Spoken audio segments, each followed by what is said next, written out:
आप लोग का पिछले क्लास में प्राकृतिक संसाधन चैप्टर क्या हुआ था, समाप्त हुआ था। आज का जो टॉपिक है यानी चैप्टर का नाम है जल संसाधन, यानी क्या, वाटर रिसोर्सेज। क्या है? जल संसाधन, वाटर रिसोर्सेज। यानी कहने का मतलब क्या कि जल इस पृथ्वी पर, आप जानते हैं कि इस पृथ्वी पर जितने भी जीवों का जन्म हुआ है वो कहां से जन्म हुआ है? जल से ही। कहां से हुआ है? जल से ही। ठीक है ना? जल में ही छोटे छोटे जीव, उन्हीं का क्या हुआ, रूपांतरण होते होते होते होते क्या हुआ, बड़ा सा स्वरूप बना है। तो जल जो हमारे जीवन के लिए है, या इस पृथ्वी पर समस्त जीव जंतु, चाहे पेड़ पौधा हो चाहे जीव जंतु हो, उन सभी के लिए क्या है, जल क्या है, काफी ही महत्वपूर्ण है। क्योंकि जितनी भी हमारी क्रियाएं होती हैं वह सारा का सारा किसके माध्यम से होता है? जल के माध्यम से। चाहे वो भोजन ग्रहण करना हो, चाहे वो स्नान करना हो, चाहे खाना बनाना हो। अब जितना भी सुबह से उठते हैं बच्चों, आप माइंड में एक बार सेट कीजिए या माइंड में थोड़ा सा सोचिए कि जब मैं सुबह से उठा हूं और शाम को मैं सो रहा हूं, तो उतना समय में मैंने कहां कहां पर जल का उपयोग किया हूं। सोचिए कभी। आप लोग सोच सकते हैं ना कि सबसे पहले सुबह उठते हैं तो कहां पर हम जल का उपयोग करते हैं, फिर थोड़ा सा समय बीतता, फिर कहां पर उपयोग करते हैं, फिर थोड़ा समय बीतता, फिर कहां पर जल का उपयोग करते हैं, और रात के सोने समय तक आप जल का किस किस प्रकार से उपयोग करते हैं। इसलिए न कहा जाता है कि जल ही क्या है, जीवन है ना? क्योंकि जितने भी समस्त जीव जंतु पादप जो हैं उनको जल चाहिए ही चाहिए, चाहे वो प्रत्यक्ष रूप से चाहे वो अप्रत्यक्ष रूप से। क्लियर है ना? प्रत्यक्ष का मतलब क्या, जो सीधा सीधा। अप्रत्यक्ष का मतलब क्या, थोड़ा सा घुमा करके। हर जीव जंतु को जल की क्या होती है, आवश्यकता होती है। और इसी जल से, इसी जल संसाधन के संबंधित जो भी इसमें कुछ आप लोग को पढ़ना है, तो चलिए हम लोग डिस्कस करते हैं कि इसमें क्या क्या आपको कौन कौन सा टॉपिक पढ़ना है। सबसे पहला देखिए कि जल संसाधन, आखिरकार जल है क्या? जल है क्या? कहता कि जल एक प्राकृतिक प्रदत्त संसाधन है जो पृथ्वी पर सभी सजीव जीवों के लिए अति आवश्यक है। कहता है कि इस पृथ्वी पर जितने भी जीव जंतु हैं, चाहे पादप है, उन सभी के लिए क्या है, जल अति आवश्यक है। और जल का जो है ना, जो निर्माण हुआ है, जो हमारे पास उपलब्ध है, वो किस रूप में? प्राकृतिक प्रदत्त के रूप में। यानी क्या, उसका हम निर्माण करके उपयोग नहीं करते हैं, जो हमें प्रकृति के द्वारा ही क्या है, अमूल्य है, दिया गया है, जिसका मूल्यांकन आप नहीं लगा सकते हैं। और आप ये भी बात जानते हैं कि समस्त पृथ्वी पर सबसे ज्यादा किसका, जल ही उपस्थित है कि नहीं है? कहता कि इसका निर्माण हाइड्रोजन और ऑक्सीजन के मिलने से होता है। कहता कि यदि आप इसको प्रयोगशाला में बना सकते हैं, जल को प्रयोगशाला में बना सकते हैं। और आप लोगों को क्लास 9 में पढ़ाए थे बच्चों, कि जैसे ये H2O है, तो H2O का मतलब क्या, हाइड्रोजन का परमाणु द्रव्यमान कितना, 1 गुना कितना, 2। ऑक्सीजन का परमाणु द्रव्यमान कितना बच्चों, 16। यानी क्या, 1 और क्या 8, यानी 1:8 में, यानी 1 यदि ग्राम हम हाइड्रोजन लेते हैं तो 8 ग्राम हमको क्या करना पड़ेगा, ऑक्सीजन लेना पड़ेगा, तभी जाकर के क्या बन सकता है, जल का निर्माण। प्रायोगिक रूप से, किससे रूप से, प्रायोगिक रूप से। लेकिन क्या हम लोग जल का, जो जिस जल का उपयोग करते हैं, क्या प्रयोगशाला में बना करके उपयोग करते हैं? नहीं। यानी क्या कि हमें प्रदत्त, यानी प्रकृति प्रदत्त है, जिसका हम लोग अपने जीवन को सुखमय बनाने के लिए करते। क्योंकि संसाधन होता ही क्या है, संसाधन होता किस लिए है, मनुष्य के अपने जीवन को क्या करने के लिए, सुखमय बनाने के लिए, उसका रूपांतरण कर करके अपना लोग जो, अब इसी जल का उपयोग हम लोग क्या करते हैं, आइसक्रीम के रूप में करते कि नहीं करते हैं? अपना स्वाद को बढ़ाने के लिए आइसक्रीम का उपयोग करते हैं। कहता कि पृथ्वी का 3/4 भाग, लगभग कितना, 71% भाग क्या है, जल से ढका हुआ है। कहता कि पूरे पृथ्वी यदि 100% है, 100, तो उसमें क्या आपका 71% क्या है, जल है। इसलिए ना पृथ्वी को क्या कहा जाता है, नीला ग्रह भी कहा जाता है, क्योंकि अंतरिक्ष से देखने पर है जो है ना, ये पूरा का पूरा पृथ्वी क्या होता है, दिखाई देता है कैसा, नीला। कहता पृथ्वी के अधिकतर स्तर पर जल की उपस्थिति के कारण ही इसे क्या कहा जाता है बच्चों, नीला ग्रह कहा जाता है। समझ रहे हैं क्या बात है, समझ रहे हैं ना हम क्या कह रहे हैं। कह रहा है कि जल जो इस पृथ्वी पर उपस्थित है, इसी जल की उपस्थिति के कारण क्या, क्योंकि जल की मात्रा सबसे ज्यादा है, यानी क्या, कितना, 3/4। 3/4 का मतलब क्या, 3 बटा कितना, 4 भाग, यानी 4 आपके पास है, तो 4 में से 3 क्या आपका, पानी ही पानी है, यानी जल ही जल। तो ये है आपका क्या, जल। देखते हैं ना कि कहां पर जल कैसे, कहां से। आप लोग तो जानते हैं कि सबसे ज्यादा जल कहां पर पाया जाता है, समुद्र में। सबसे ज्यादा समुद्र कहां जल पाया जाता है, समुद्र, महासागर में। महासागर में ही ना जल की सबसे ज्यादा उपलब्ध है, क्योंकि उस जल का हम लोग अपने जीवन में उपयोग नहीं कर पाते हैं। हाँ, क्योंकि उसमें लवण की मात्रा क्या होती है, अधिक होती है। क्लियर है, कोई दिक्कत नहीं है। चलिए आगे। अब है बच्चों जल स्रोत, मतलब क्या कि आपको जल कहां कहां से मिलता है। स्रोत का मतलब क्या, मिलना। हाँ, स्रोत का मतलब क्या, मिलना। कहते हैं कि जिस स्रोत से जल की प्राप्ति होती है उसे क्या कहते हैं बच्चों, जल स्रोत कहते हैं। और जल स्रोत को विभिन्न रूपों में पाए जाते हैं। जल स्रोत जो है ना आपका विभिन्न रूप में, कौन कौन, एक होता है भूपृष्ठीय जल, दूसरा होता है भूमिगत जल, तीसरा होता है वायुमंडलीय जल, और चौथा क्या होता है, ये जो जल है ना महासागरीय जल, ये सबसे ज्यादा है, सबसे ज्यादा। क्योंकि 3/4 भाग क्या है, केवल जल ही। तो पृथ्वी एक ही हिस्सा में है बच्चों। पृथ्वी आपका क्या है, एक ही हिस्सा है ना।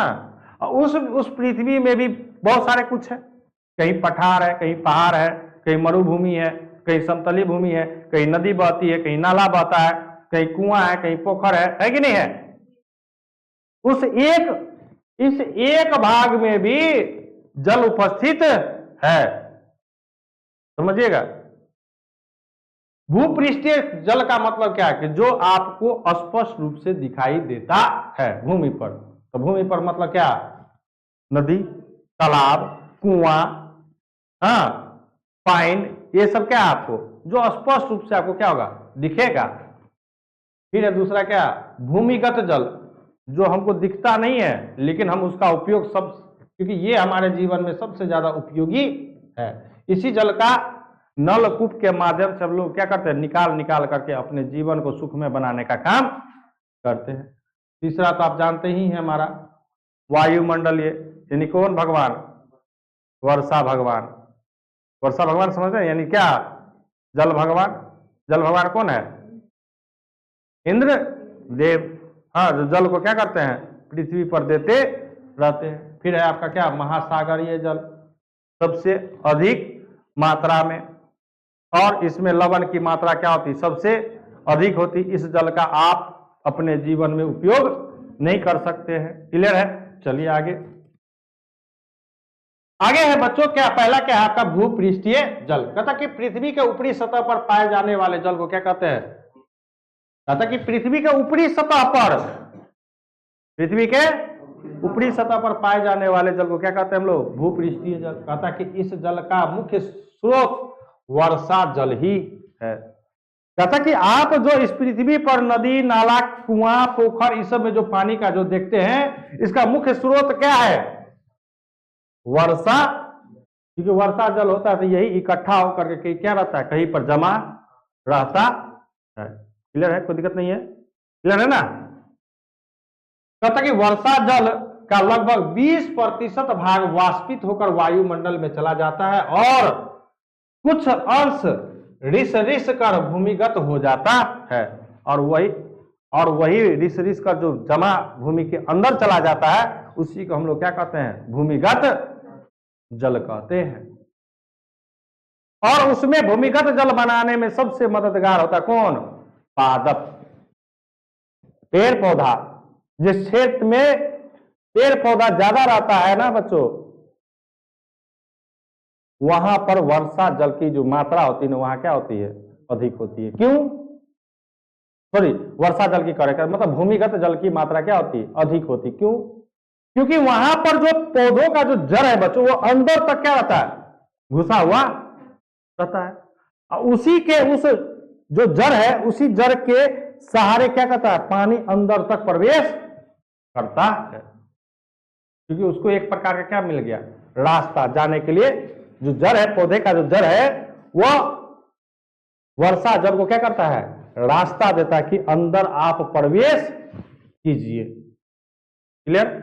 कोई दिक्कत नहीं है। कहता है और अधिकांश भाग जल नाले नदी होते हुए बड़ी नदी और बड़ी नदी से कहां, सागर एवं महासागरों में क्या हो जाते हैं, मिल जाते हैं। मान के चलिए आपके पास यदि 100 लीटर यदि वर्षा जल हुआ, तो उसका तो 20% क्या कहां हो गया, वाष्पित हो गया। नहीं, यानी इसमें से 20 लीटर क्या हो गया, गर्मी के कारण क्या हो गया, भाप रूप में वाष्पित हो गया।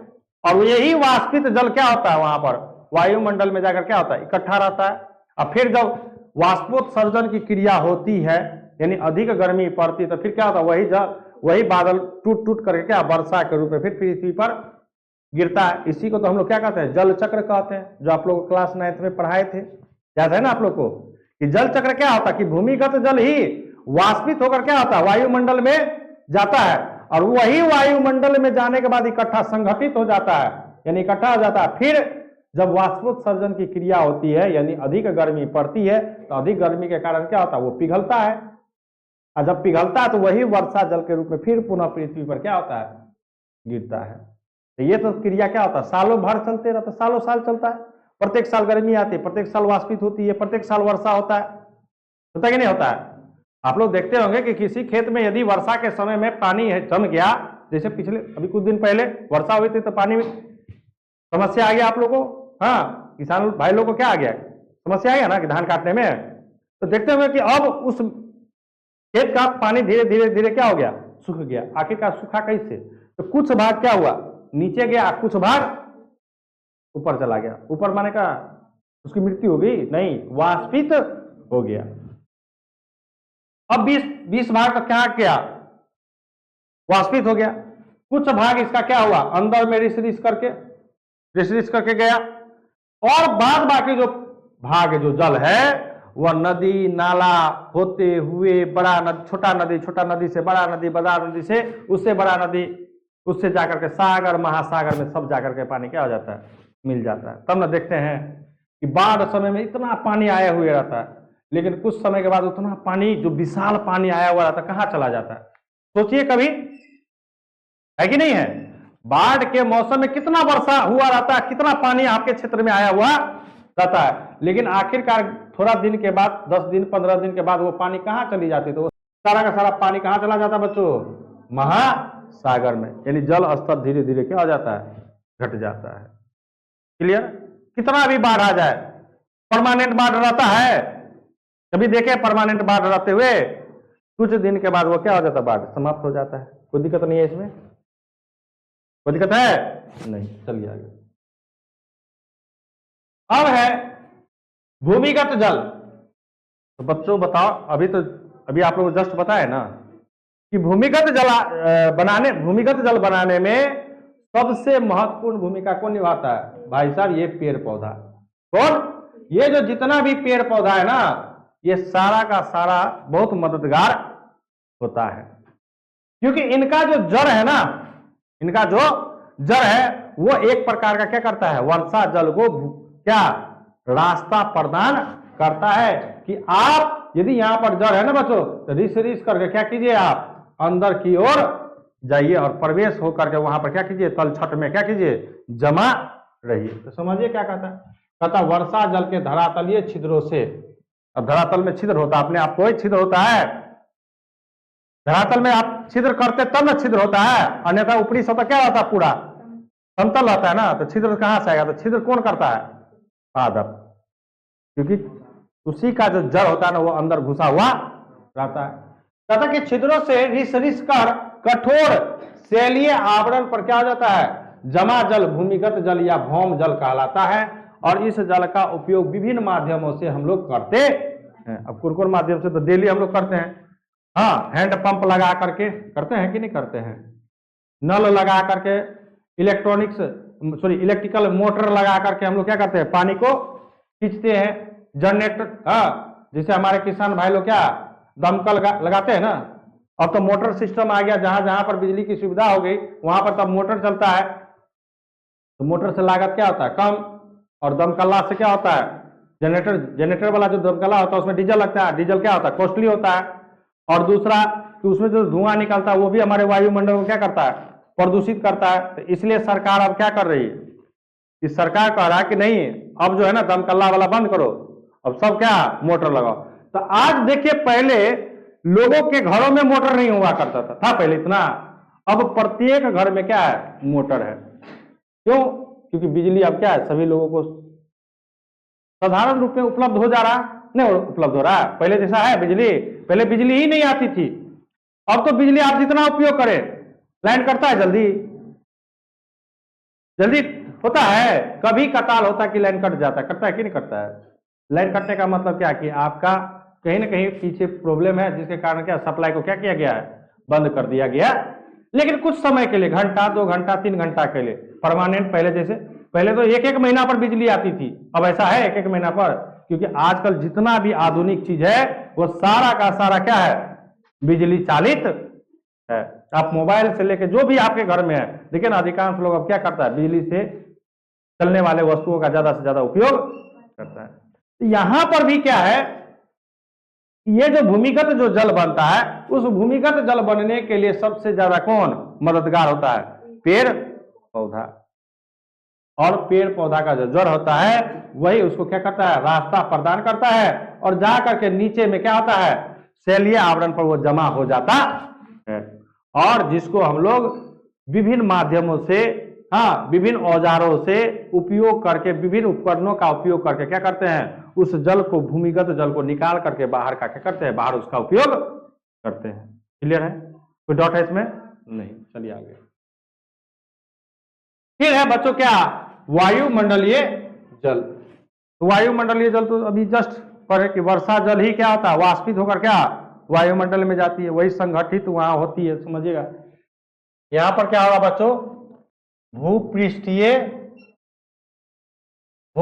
जल, भूमिगत जल नहीं होगा, क्या होगा, भूपृष्ठीय जल। कहता कि भूपृष्ठीय जल जब वाष्पित होकर, भूपृष्ठीय यानी जो भूमि के ऊपर है, वो जल जब वाष्पित होगा, तो वाष्पित कब होगा, जब सूर्य की प्रकाश क्या होगी, अधिक तेज होगी। ठंड में तो होता नहीं है। तो वाष्पित कब होगा, जब आप देखते हैं कि घर में जब खाना बनाते तो पानी को गर्म करते, तभी क्या होता, भाप निकलता। ठंडा में भाप निकलता है नहीं। तो वही कहा था कि भूपृष्ठीय जल जब वाष्पित होकर वायुमंडल में जाता है, तो वायुमंडल में क्या हो जाता है, संघनित हो जाता है। संघनित का मतलब क्या, इकट्ठा हो जाता है, होकर बादल का रूप धारण कर लेता है, जो पुनः वाष्पोत्सर्जन क्रिया से क्या पृथ्वी की सतह पर गिरता है, और यही बादल रूपी जल वायुमंडलीय जल कहलाती है। कहता है कि भूपृष्ठीय जल यानी जो भूमि के ऊपर जो जल है बच्चों, वो अधिक गर्मी के कारण क्या होता है, वाष्पित होकर के क्या ऊपर उठती है। और ऊपर उठने के बाद, क्योंकि वाष्प क्या होता है, हवा से क्या होता है, हल्का होता है, इसलिए क्या होता है, वो ऊपर की ओर जाता है, न कि नीचे की ओर। कोई पूछ देगा कि बच्चों बताओ कि हवा भारी है या वाष्प, कौन भारी है, हवा भारी है, न कि वाष्प। वाष्प जो होता है ना बच्चों, वो हल्का होता है हवा से, इसलिए वाष्प क्या होता है, ऊपर की ओर उठता है। क्लियर? तो वही कहता कि संघनित होकर, मतलब क्या, इकट्ठा, क्योंकि हल्का है तो ऊपर उठेगा ही, हवा से क्या ये हल्का है ना, तो जब ये हवा से हल्का है तो जिसके कारण क्या होगा, ये ऊपर की ओर उठेगा, और ऊपर की ओर उठेगा तो ऊपर में क्या है, वायुमंडल, वही धीरे धीरे धीरे धीरे जाकर किसका रूप धारण कर लेता है, बादल का। और जब फिर वो बादल बन गया, फिर गर्म अधिक कर, देखिए जैसे मार्च अप्रैल है, फिर धीरे धीरे धीरे धीरे धीरे धीरे गर्मी आता है, और जब मई जून आता है तो उस समय कितना भीषण गर्मी रहता है कि नहीं रहता, उसी समय क्या होता है, वर्षा होती है। तो वही कहा था कि यहाँ पर वाष्पोत्सर्जन क्रिया से पृथ्वी की सतह पर गिरता है, और जब यही बादल रूपी जल हमारे पृथ्वी पर गिरता है तो इसी को हम लोग क्या कहते हैं, वायुमंडलीय जल कहते हैं। और ये वायुमंडलीय जल तो प्रति वर्ष होता है, क्योंकि इसी को तो कहते हैं क्या कहते बच्चों, जल चक्रण, क्या कहते हैं, क्लियर है। आगे है बच्चों महासागरीय जल, कहता अधिकांश सतही जल नाले नदी होते बड़ी नदी और बड़ी नदी से सागर एवं महासागर में मिल जाती है, जिसे क्या कहते हैं, महासागरीय। देखते हैं ना, महासागर है, इसमें तो जल, समुद्र में जाए नहाए कोई, जाइएगा ना तो मुंह में बालू आ जाएगा। हाँ, समुद्र में जाइएगा नहाने के लिए तो इधर से लेके चला जाएगा, फिर उधर से मारेगा एकदम किनारा पर, आपको क्या कर देगा, फेंक देगा, लेकिन मुंह सब में बालू दे देगा। उसमें डूबता नहीं, किनारे पर डूबता नहीं है, बीच समुद्र में जाएंगे तब ना डूबेगा। हम गए हुए, नहाए हुए हैं, जब हम पुरी गए थे तो, हाँ पुरी में भगवान शिव का मंदिर है, बहुत अच्छा जगह है, जाइए। यहाँ से आपको जाना होगा, यहाँ से पहले उड़ीसा, उड़ीसा से पुरी जाए, वहाँ से रास्ता है पुरी के लिए। उड़ीसा तो जानते हैं ना, उड़ीसा का राजधानी भुवनेश्वर, भुवनेश्वर चले जाइए यहाँ से, और वहाँ से टिकट कटाइए और चले जाइए क्या, पुरी। कभी पापा सबको बोलिए कि तीर्थ स्थल भी घुमाने के लिए। हाँ जी, हंसिए नहीं। कहता कि विश्व के कुल जल, सुनिए, विश्व के कुल जल यानी आयतन का 96.5% जल क्या बच्चों, महासागर में ही है। तो बच्चों कितना बचा आपके पास, केवल 3 अब इस 3.5% जल में ही सतही जल है। समझ सकते हैं कि इस 3.5% में ही सतही जल है और भूमिगत जल भी है। समझ सकते हैं कि कितना, 96.5%, यानी क्या कि विश्व जल संपदा में हर एक देश के पास क्या है। अब जो किनारा, जैसे हमारा भारत देश तो 3 हिस्सा से तो क्या है, जल से ही घिरा हुआ है, जल की संपदा है, लेकिन उस जल संपदा का उपयोग नहीं कर सकता, करता है, कर सकेगा।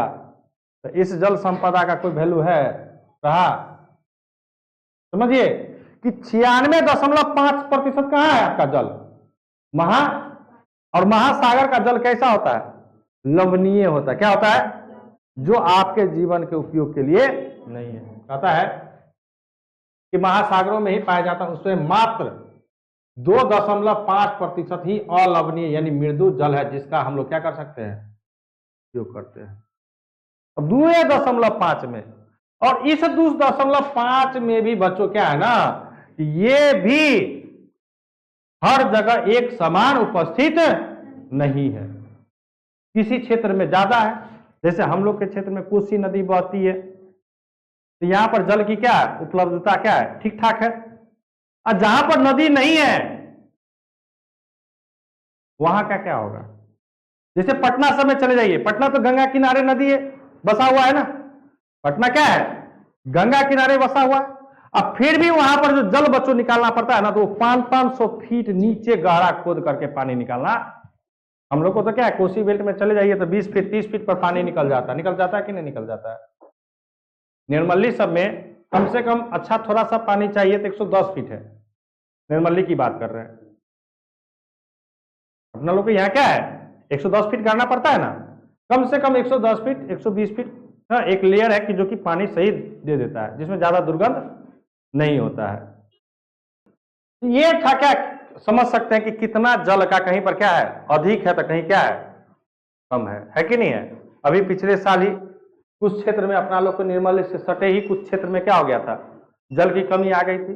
बहुत सारे कल का क्या हो गया, पानी कल से आना पानी ही बंद हो गया। इसका मुख्य रीजन क्या था कि वर्षा जल नहीं हुआ, और जब वर्षा जल नहीं होगा तो भूमिगत जल का निर्माण नहीं होगा, क्योंकि दिन प्रतिदिन तो आप तो पानी खींच रहे हैं, अंदर जाएगा तभी तो फिर पानी बनेगा। क्योंकि हमारे किसान जो है ना, अब खेती करने के लिए जल का अति दोहन कर रहे हैं, बड़े बड़े पंप सेट से क्या करते हैं, पानी निकाल कर क्या खेती में क्या किया जाता है, सिंचाई किया जाता है कि नहीं किया जाता है। तो ये सभी बहुत सारे ऐसे कारण है। हाँ, तो जल हमारे पास क्या 4 स्रोतों में पाया जाता है। कहां कहां से? एक है आपका क्या भूपृष्ठीय जल, जिसको हम लोग क्या कहते हैं सतही जल भी कहते हैं। दूसरा है भूमिगत जल, तीसरा क्या वायुमंडलीय, और चौथा क्या है आपका महासागरीय जल। कोई दिक्कत है इसमें कहीं पर? इस प्रकार से बच्चों आप लोग पढ़िए ना कि जो आप लोग को क्या क्लास में ही क्या हो जाए उसके बारे में पूरा का पूरा समझ में आ जाए। देख लीजिए कि कहीं पर ऐसा कोई पॉइंट हो जहां पर आप लोग को समझ में नहीं आया है। कोई दिक्कत नहीं है, रहने दे। फिर मिलते हैं नेक्स्ट वीडियो में, नेक्स्ट क्लास में, नेक्स्ट टॉपिक को लेकर के। चलिए।